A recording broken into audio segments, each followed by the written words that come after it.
Well, welcome to tonight's candidate forum for the City Council of Shakopee.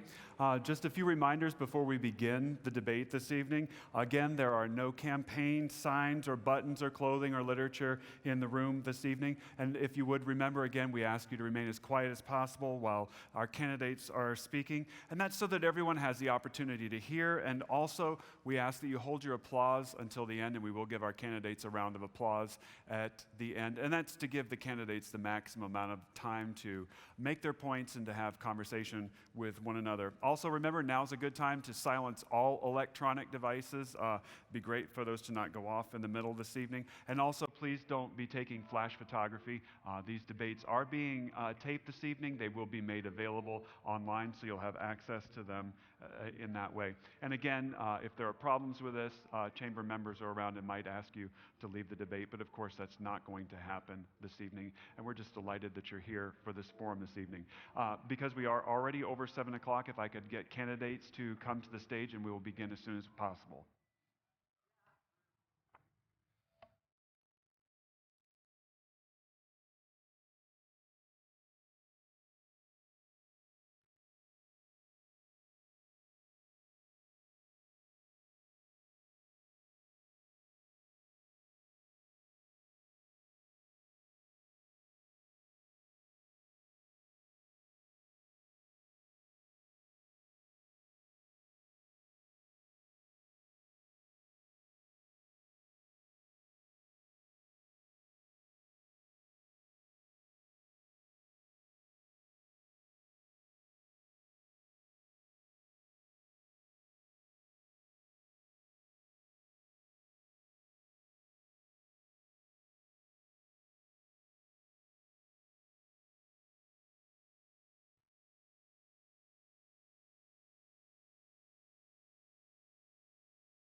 Well, good evening and welcome to the 2015 Shakopee City Council Candidates Forum being held at the Shakopee campus of River Valley Church.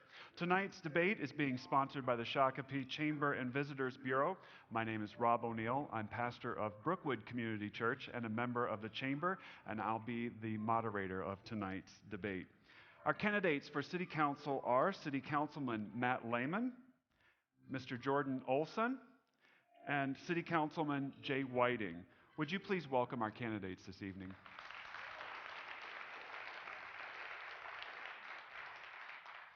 Candidates are arranged in alphabetical order this evening, and they'll have the opportunity to make a 1-minute opening statement. After that time, I will ask candidates questions. Each candidate will have 60 seconds to respond. In some cases, their opponents are going to be given 30 seconds to make rebuttal comments. And as moderator, I'll have the opportunity to ask follow-up questions, in which case the candidates will have 30 seconds to respond to the follow-up question unless that time is otherwise noted. Each candidate's now going to have an opportunity to make a 1-minute opening statement, and we'll begin with Councilman Lehman. Testing.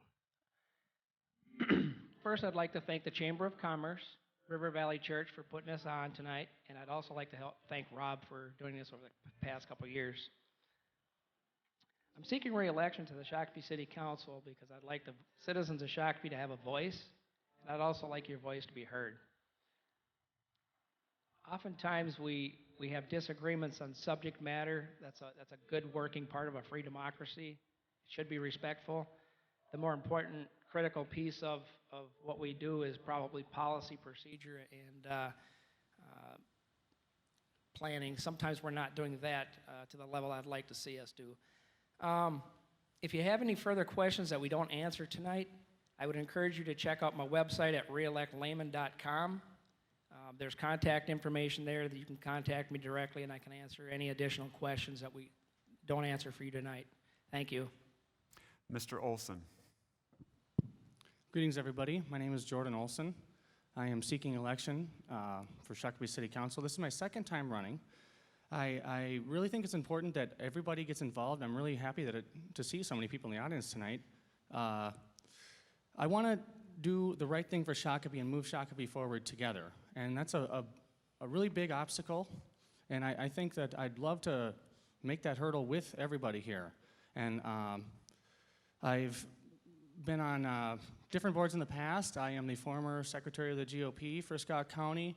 I have also been to many meetings, as both Jay and Matt know.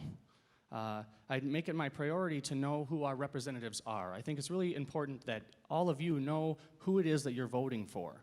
And no matter who you choose to be your leaders this time around, or any time for that matter, it's very important that you know where we are and what we stand. So I'm here on this stage running for City Council to let you know who I am and to answer any questions that the moderator and hopefully after the meeting any of you might have about Shakopee. Mr. Whiting. Thank you, and thank you all for coming tonight.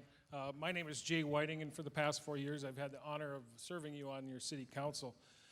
I've been living here in Shakopee for over 20 years, where I've raised my family here along with my wife Melissa.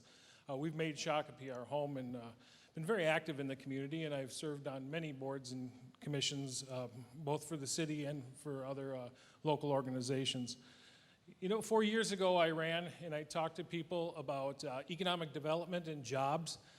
I talked to them about improving parks, and I've talked to them about repairing roads and things like that. And over the past 4 years, we've done all of that and more.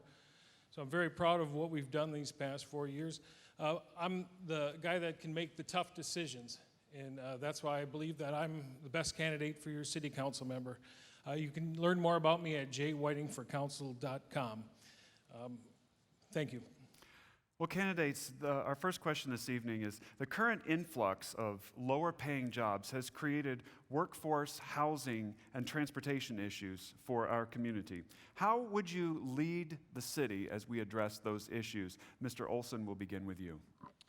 Great question.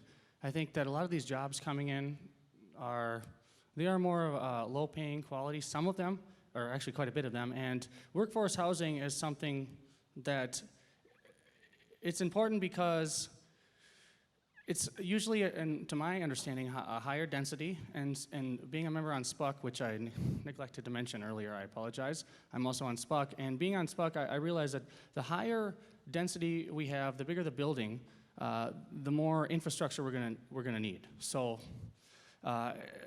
workforce housing, I think that's going to be something that's going to come up here, and I'd like to see us put it in the right place with the right easements in between higher, medium, and lower density residential. I think it's really important that we separate some of these uses.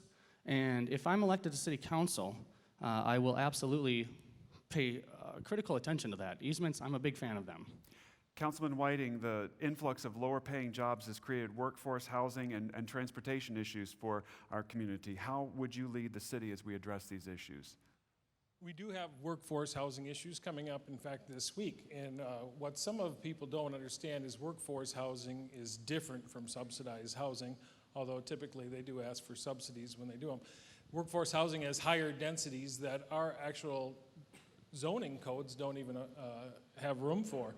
So this has been a topic throughout the county, and SCALE is actually working on that. That's the Scott County Association for Leadership, which I chaired last year. They're working on a group look at this issue. Savage has looked at it. It's very important to have components of this, but right now we haven't planned for it in any of our zoning, and that's something that we'll definitely have to take a look at. Councilman Lehman, how would you lead the city through the issues created by workforce, housing, and transportation issues that we face? Well, let me apologize. I got a cold tonight. First, when you have bad economic and financial policies, there's consequences. That's the bottom line. We are giving incentives to big businesses that bring low-paying jobs, and we're seeing the consequences to that. The fix is not to reinforce the bad decision. The fix is to actually create well-paying jobs so people that are making not enough money can move up the economic ladder by getting a better paying job and become self-sufficient, buying a home and living the American dream with the white picket fence. So how would I do that? I would do what past councils have done.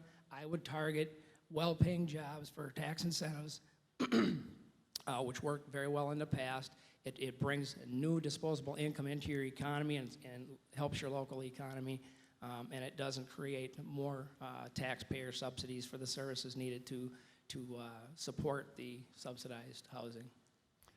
Candidates, many citizens seem concerned about the level of conflict between city council members. After reviewing findings from an external consultant hired to help improve city council operations and relations, the council developed, agreed upon, and ultimately adopted its now called norms of behavior in March of 2015. The Chamber has a desire to work with an effective and collaborative city council, so how would you abide by those norms of behavior if elected? Councilman Whiting, will begin with you. Thank you. I was very concerned when this issue came up, and I was one of them that drove the consultant to actually come in and help work with our city council. It was an embarrassment to me to have some of these issues come out in public and to see people, members of the chamber and other businesses and residents see how things were actually working on the council.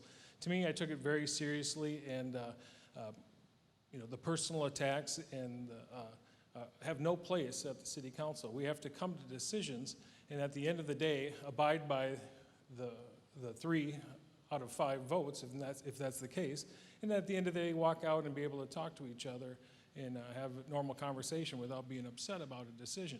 And I think, right away we tried to talk about that policy, and one of the council members voted against it. Now, to me, it was simple common sense actions that we should have taken seriously, and I have taken them seriously. Councilman Lehman, how would you abide by the norms of behavior if elected? For considering everything that's happened in the last 10 months on city council, I've been very polite and respectful to all my peers, which is not normal for me, but I have been. As soon as we adopted these policies, which I supported wholeheartedly because you can't function as a dysfunctional body, it wasn't long ago here, just recently, when our council decided that we were going to bring up under other business a pay increase, extension of our term lengths, and changing the election cycle. We didn't ask the school board if they wanted to go along with us. We didn't have to ask the voters if they were on board with this. This was at a workshop. It wasn't on the agenda. It was brought up under other business. It was voted and moved forward. The policies normally don't allow this, so these policies, as good as intentions as they were, are not being followed by some, and it's unfortunate. Mr. Olson, how would you abide by the norms of behavior if elected? Good. I'm glad you asked me this question, because if not, I was going to raise my hand and use one of my rebuttals, or ask if I could. I'd like to remind everybody here and everyone in Shakopee that you're in fact electing the leaders of your city. I was very disappointed to learn that this even needed to happen. And should Shakopee choose myself as a city councilor, I'm going to make it a personal goal of mine for this not to happen. I think that the 5 of us, whoever we might be, should be able to set aside our differences, as Jay said, and get along. But I also, to touch on what Matt said too, I want to make it not only a goal of mine for this not to happen, but I think that we can build bridges with each other. It doesn't matter if we are Republicans or Democrats, that we should be able to build a bridge together to, at least, as Jay said, sit down together after a meeting or whenever, and to just be able to get along like people. And I think it's really important that a councilor and a mayor, whoever you might elect, act accordingly. And that is one thing I'd like to promise the city of Shakopee. Well, candidates, I'd like to introduce to you now a student, Sam Fountain, from the Introduction to Democracy class at Shakopee High School. The students of this class have developed a set of questions that they would like to ask you. And Councilman Lehman, if he could borrow your microphone to ask the question, I would appreciate that. And so, Sam, yeah, you're going to want to wash your hands later. Quickly. If you could ask the candidates a question, please. How do you plan on keeping old businesses functioning in Shakopee with all of the new commercial expansion going on? Councilman Lehman, will begin with you for this question. How do you plan to keep the old businesses functioning with all the new commercial expansion? Well, I happen to have my own business in Shakopee. We have an equity problem in Shakopee. Very large corporate businesses are getting tax subsidies where the existing long-term businesses are not.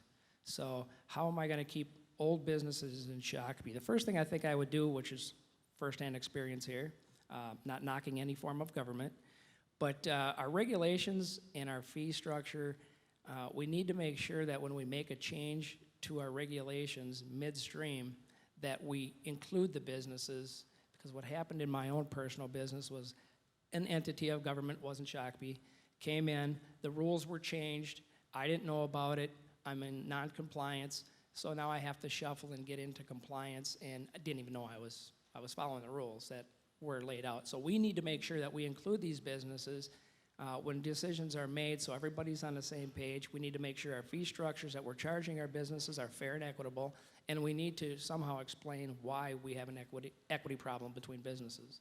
Mr. Olson, how do you keep the existing businesses functioning while drawing new businesses to the region? Well, I think that's a pretty simple one. I'd like to keep government as much out of business life as possible. I think a consistent tax rate, not one that jumps up and down, is going to be a healthy thing for anyone looking to either start or continue their business here in town. What do I plan to do to keep both old and new businesses functioning? Keep the roadways open. We have wonderful 169 access. We're just opened 101, I believe, and sometime in the future, 41 is also going to be overhauled. I realize that's a little out of the city bounds, but as far as traffic flow goes, that's going to be what is really our bread and butter for the next 40 years, probably. And so what do I plan to do to keep business better in a nutshell? I want them to have a consistent tax rate that they can count on and to keep government the most out of their lives as possible. Councilman Whiting, what do we do for existing businesses with the new commercial expansion? Well, 4 years ago, we didn't even have an economic development coordinator here in Shakopee. So we've added that component, and along with the Main Street program that we've invested in, had a lot of things going in a positive direction for Shakopee's downtown and other businesses. We've improved on the commercial loan program where people can actually get a loan to improve their building, and it's a matching fund where they can help out, so they're investing in that also, and it's also over years it can be reduced in cost. Along with those commercial loans, we've worked with, right now I'm working with SPUC and talking to them. It's actually very costly to redevelop businesses downtown for some of the fees that are charged and the costs of doing business in town. Mr. Olson brought up a great point about transportation, and any kind of improvements we can do on transportation is always going to improve businesses, both old and new. So thank you. Well, candidates, Sam has a second question for you, and again, Councilman Lehman, if he could borrow your microphone for that. How are you going to be transparent with the public on such an expansive project as the community center? Transparency with the public on the community center, beginning with Mr. Olson. Beginning with me, thank you. I think the community center is a really big deal. I'm not against expanding the community center, but I think that we could do better at being transparent with the public when it comes to the whole referendum versus not referendum thing. I think that there is a large section of Shakopee that does want to expand the community center, but I think that we can do it a little bit better than what has been done thus far.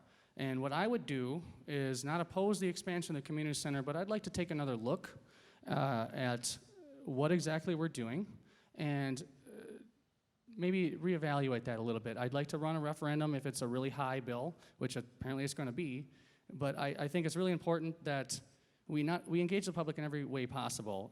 As some of you might know, I do blog and I do things online. I'd like to set up something like that. I'd like to have a time period for a Q&A session from the public and take all opinions in and go forth from there. Councilman Whiting, how can you be transparent on such an expensive project as the community center? Well, transparency has been part of this process all along. We've had several public meetings. We had the public hearing on this program. We've talked about this community center for 20 years in many different gyrations and many different plans and programs. Many different people have had input on it as far as sports teams, and the senior citizens have also even had a little bit of input on this too. Transparency will be in the form of how we bid this out for building, and it'll be piece by piece, so we have a better chance of getting better deals on the development of this. So this has been transparent all along as far as I'm concerned, and I think everybody has had their input, and it's going to continue to be an argument in this town for many years, and it's something we're going to look at. Councilman Lehman, how can you be transparent with such an expensive and large project?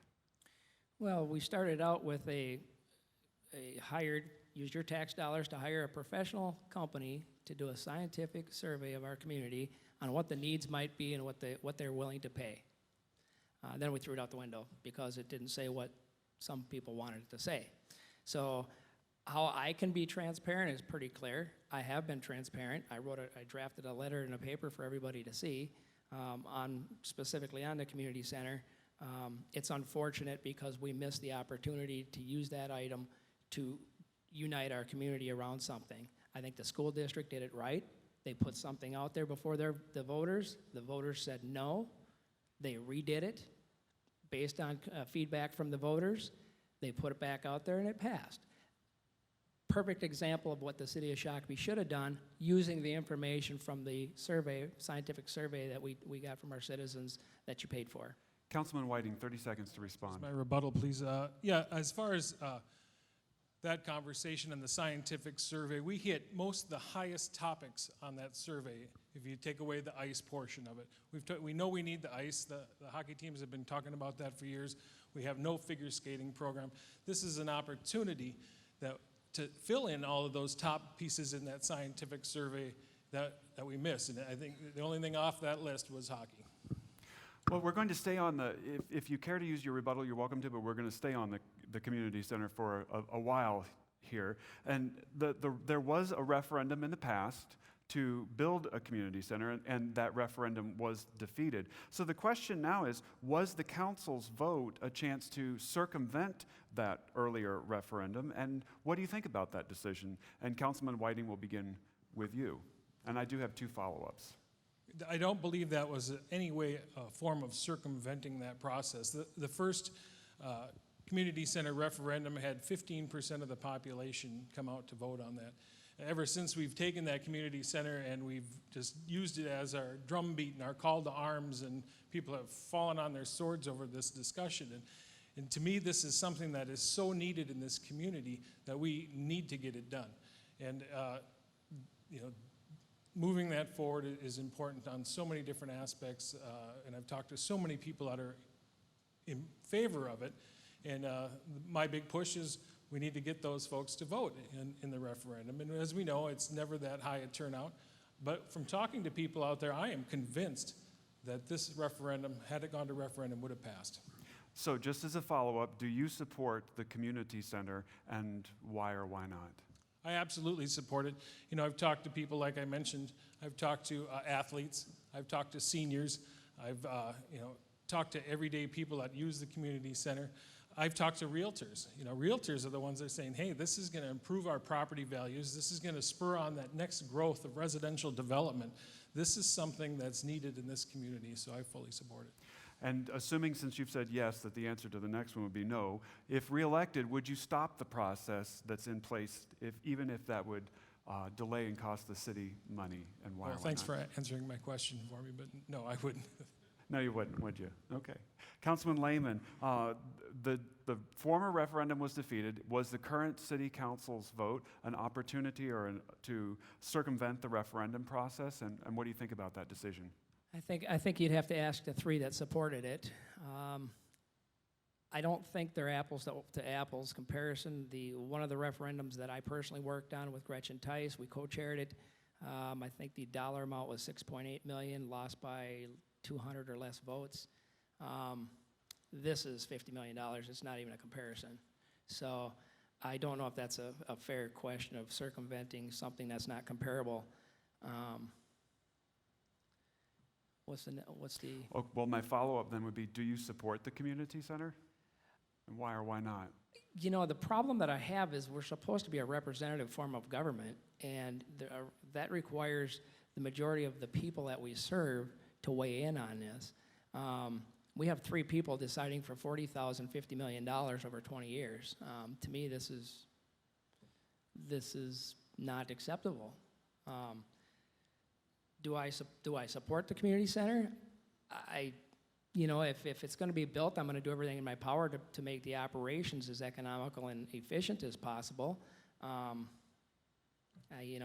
do you do? I don't know all the details on what it would take to stop it. Would you, if reelected and given the chance, would you stop the process that's in place today, even if it would cost the city money? I haven't researched that enough to know what would be involved and if it is possible. We haven't sold the bonds yet for it, so until that process happens, there is no community center as of today because the bonds haven't been sold. Would I stop it? If you told me it was going to cost $10 million to stop it, probably not. If you told me it was $1 million to delay it and put it to a vote, yeah, I'd probably do that. I would like to see where the voters stand on this issue. I can't represent them if I don't know where they stand on it. All right, Mr. Olson, was this an opportunity to circumvent the referendum that had happened earlier, and what do you think about that decision? Yes, I do think absolutely it was an opportunity to circumvent the referendum. I think that it's really, I'm not on the council, and I'm not sure whether or not Shakopee is going to choose me to be on the council, but I will say that I think that it was an opportunity to bypass the voters, and if Jay over here says that it would have passed when it went to referendum, I would have supported pushing that to referendum. I am running for city council, but we did just have the school board people up here, and that they lost a referendum, rebounded, got the community involved, and passed the referendum. I think that by getting people involved, we could really get anything done.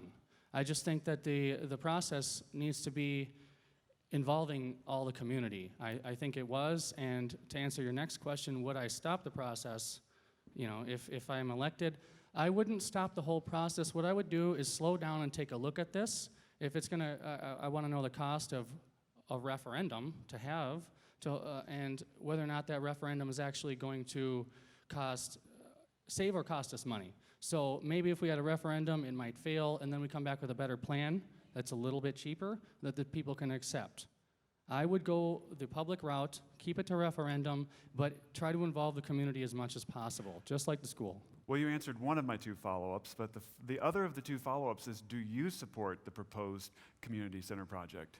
As proposed, I do not, actually, because, well, not only is the referendum deal, but because I think it's the most expensive thing Shakopee's ever embarked upon, and I think that deserves dear consideration, which again goes back to the referendum. I hate to say the word over and over and over again, but one of my biggest deals with the expansion, and the issues I have with it, problems I have with it, is that we already have one sheet of ice. We're going to tear down that sheet of ice, make it into a pool, and then build a whole new building on top of the skate park, which, to my knowledge, we don't have any plan to rebuild a skate park. So as it stands, I do not.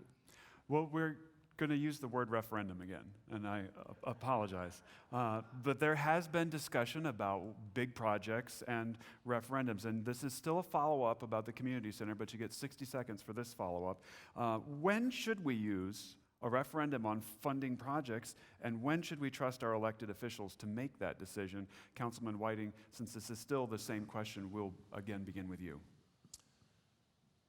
I think there is a place for referendums, and I think it is when you're going beyond, and building something that's beyond your greatest needs in your community. And to me, this was the greatest need. And the fact that we own the community center already, and we've let it just run in kind of a downward spiral of operation. I mean, we've got great community staff, community center staff, but we have to give them the tools to make that profitable and work towards it. To me, that's the reason why you would do something like this without a referendum, is because you've got a failed process and you need to fix it. Now, if we wanted to add another fire station or police station, or add something that we just wanted, then I think that's the time for the referendum. This is more of a need. Councilman Lehman, when do you use referendums? What is the place of a referendum, and what is the place of elected officials making decisions? First, if I just heard that right, we used a referendum on a fire station, and we didn't use a referendum on a community center, and which one is more important to you, a fire station or a community center? So, to me, government's role, council's role, and city staff's role is to operate your city. Are we going to come to you for a referendum on a new fire truck? No. Are we going to come to you for a lift station so that the sewage can flow? No. Are we going to come to you for a squad car? No. If it's an item that the city needs to operate its basic functions, that's our job, to operate a city. If it's something extracurricular, you, the voters, need to weigh in on it. Absolutely. And a fire station, in my opinion, is much more important than a community center. Mr. Olson, what's the place of referendum, and when should city officials make decisions? Well, I have been giving this some thought as of late, obviously, with everything that's happened. And as I understand it, our city budget, or our annual spending levy, is somewhere around $16–17 million annually. This is a $32 million project, and after we get back paying back all the, interest, thank you, Matt, it's going to be closer to $50 million. So I would take into consideration, if I was a council member, what percentage of our city budget are we actually spending on one project every year? We have a $16 million budget to work with every year, and we need to do critical things like fix roads, make sure water mains are working, and then any kind of miscellaneous expenditures that might come about. So where I would draw the line is at a capital expenditure that takes a hefty percentage of our yearly spending levy.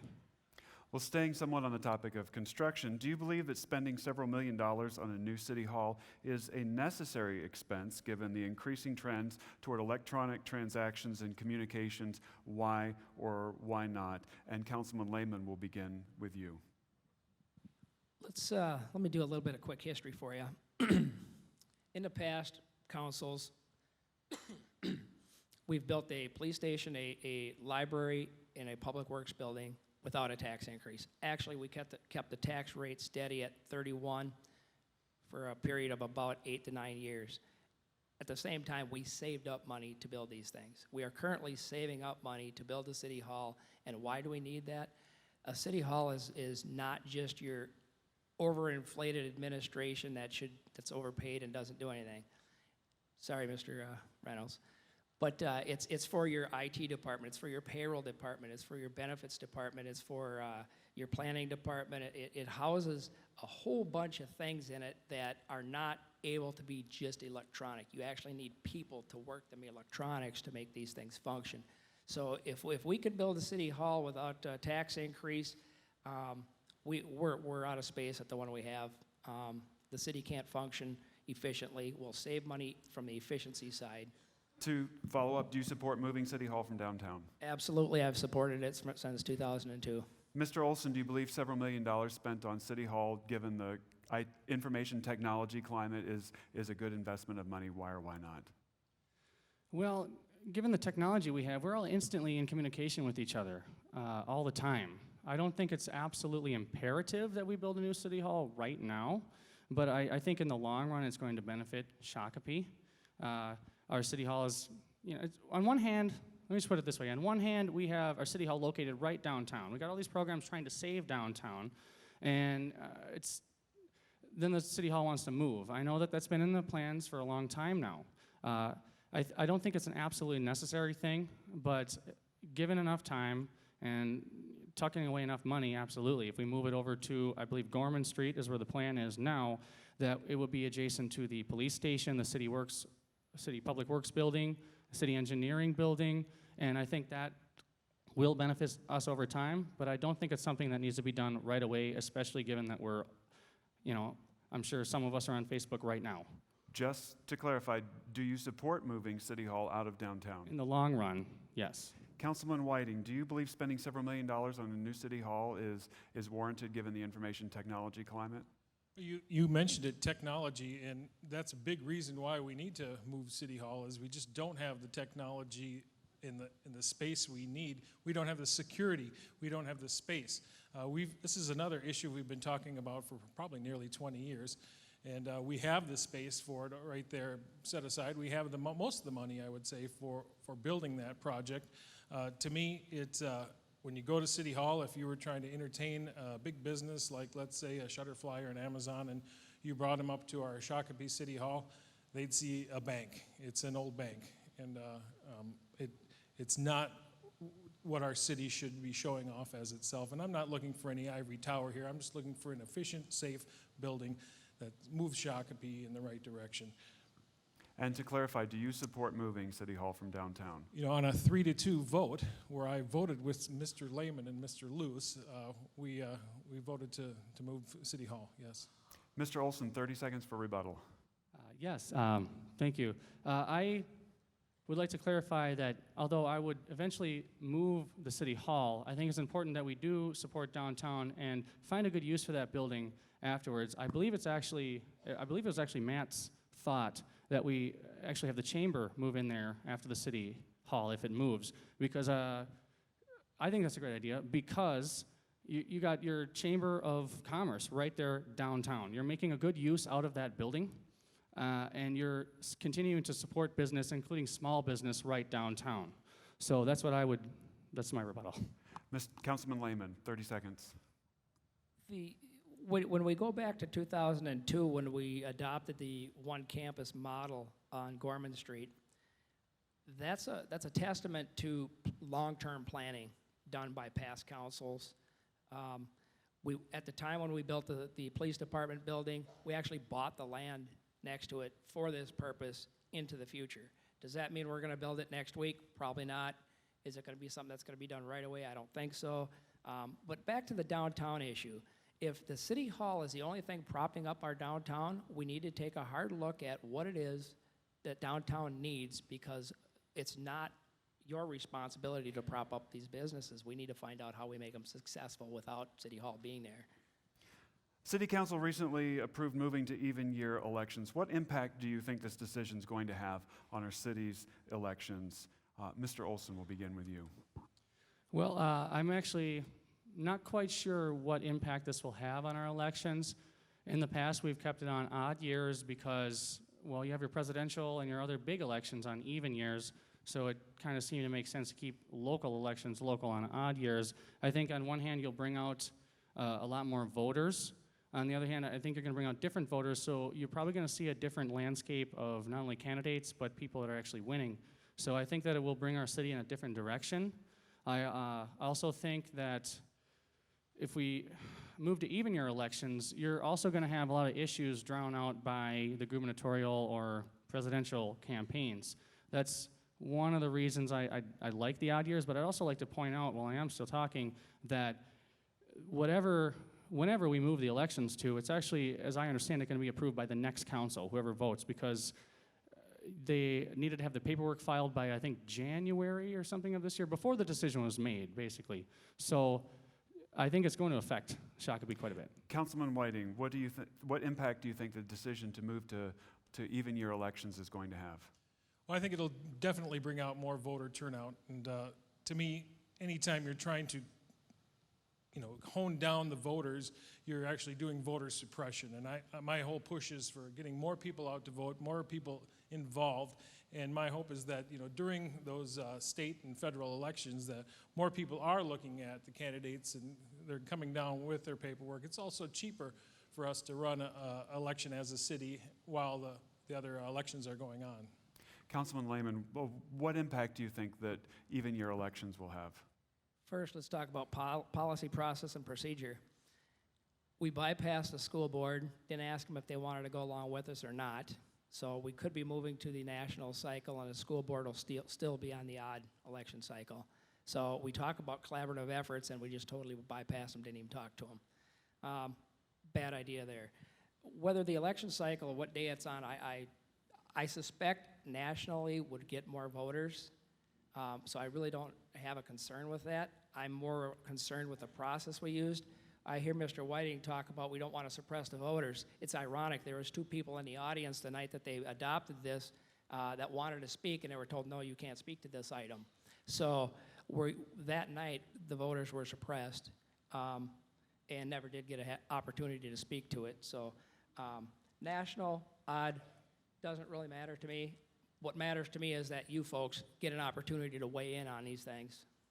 Well, we have time for one more question, and it's going to be, what has the current council done well? Where has the current council failed?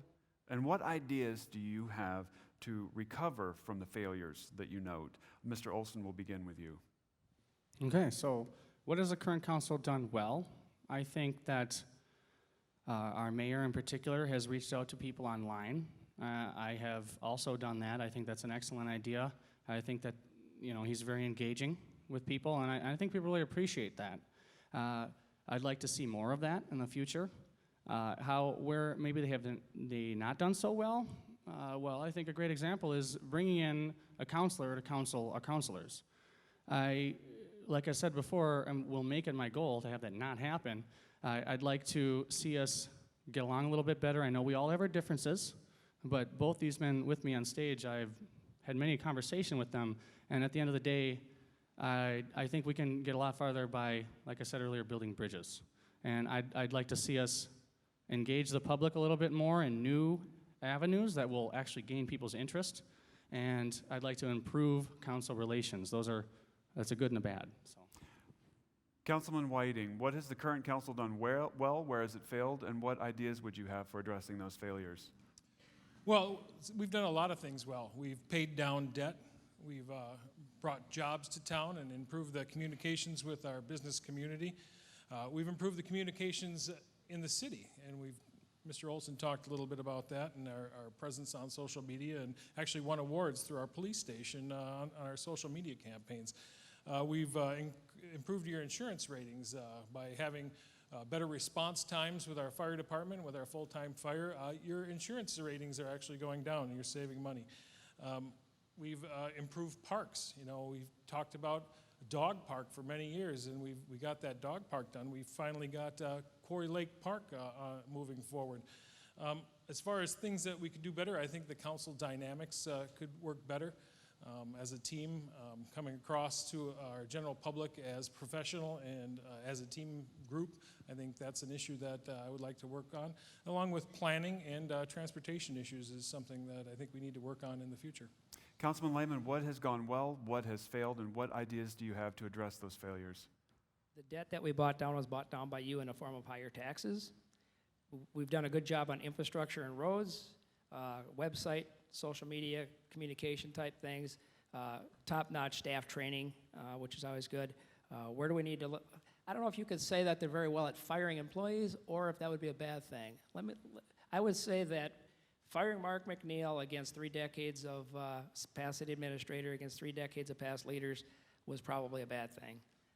Firing Michael Leake, saying that it was based on the restructuring and he doesn't fit the new job descriptions when the new job descriptions were adopted 5 months later, probably a moral, ethical problem there.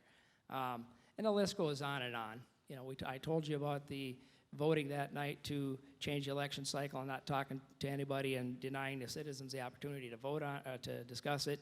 And, the list goes on. So I think one area that definitely needs to be looked into and repaired is the process, policy, procedure, and just general courtesy. Well, Councilman Whiting of If I can rebuttal. rebut that a little bit. We've had to make some tough leadership decisions, and making those changes in our staffing has been difficult, to do. It's something that we needed to do to move forward, and the professional dynamics and the leadership that the staff was looking for when we started looking for a new city administrator. Those are the things they asked for. Leadership, communication. These are the things that we needed to change the dynamic and move towards a customer service base, group down there in City Hall. So That's why those things need to be done. Well, our time is coming to a close, and if your question has not been answered this evening, our candidates are here. They will be after the forum this evening, and you have the opportunity to ask them. You can also get in contact with their campaigns and visit their websites and find out more about them. In particular, you can visit the Chamber's website, shakopee.org, and find out more about our candidates. Each candidate is now going to have 60 seconds to make a closing statement, and again, we'll begin with Councilman Lehman.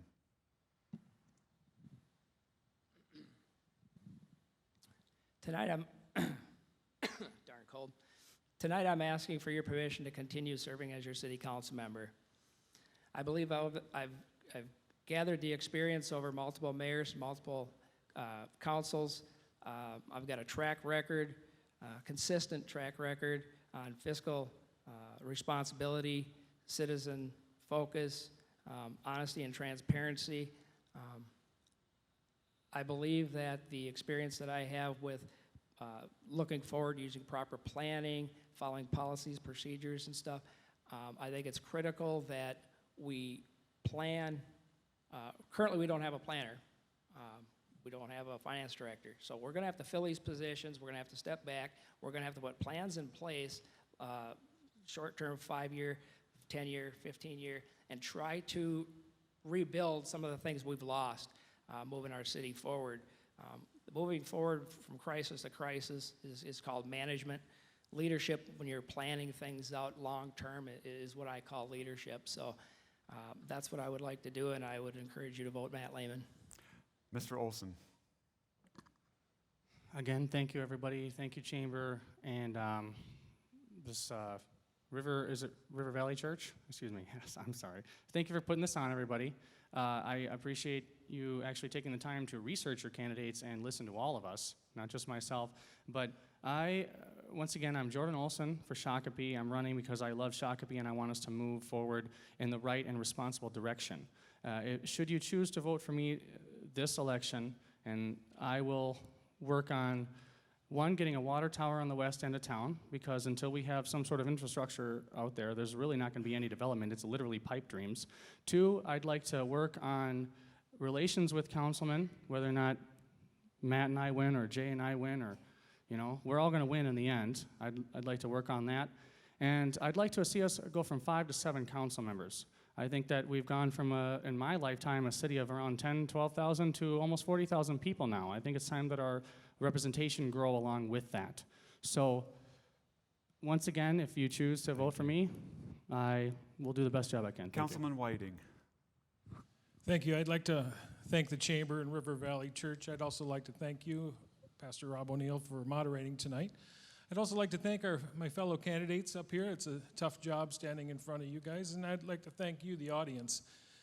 You know, I've been working to try and make Shakopee a better place, and many people might not think that way in many different cases and different situations, but we've made the tough decisions to improve Shakopee. My goals for my next 4 years or 5 years in office will be planning. You know, planning our customer service at our city hall and planning our community centers growth, planning transportation and transit projects, and you know, even housing. We talked a little about workforce housing. I think we need to move forward with a process and a plan in place so that we have retail in the right places and multiple dwelling houses is in the other places. You know, what is your vision for Shakopee? You know, is it partisan politics at a city council level? I don't think so. I think your vision should be improving this city like the rest of us, you know, all of our goals are. So I want to thank you for your time, and I'll mention my website, jwhitingforcouncil.com, and I'm asking for your vote November 3rd. Thank you. Well, as we close this evening, allow me to remind you that the views expressed in tonight's debate are those of the candidates, not the Chamber and Visitors Bureau. The Chamber is sponsoring this evening's forum as a service to the community, and has gone to great lengths to ensure the objectivity of this forum. The Chamber does not endorse any candidate, but seeks to provide you, the voters and citizens of Shakopee, with the information you need to make an informed choice. Thank you to those of you in the audience this evening. Again, we thank our host, River Valley Church, and Shakopee Kids Voting. On behalf of the Shakopee Chamber and Visitors Bureau, thank you as well to our candidates. We appreciate the service that you provide to our community, even by your simple act of running. Thank you, candidates. Election Day is Tuesday, November 3rd. Please remember to vote, and we will now take a brief intermission while we prepare for the mayoral debate. Good evening.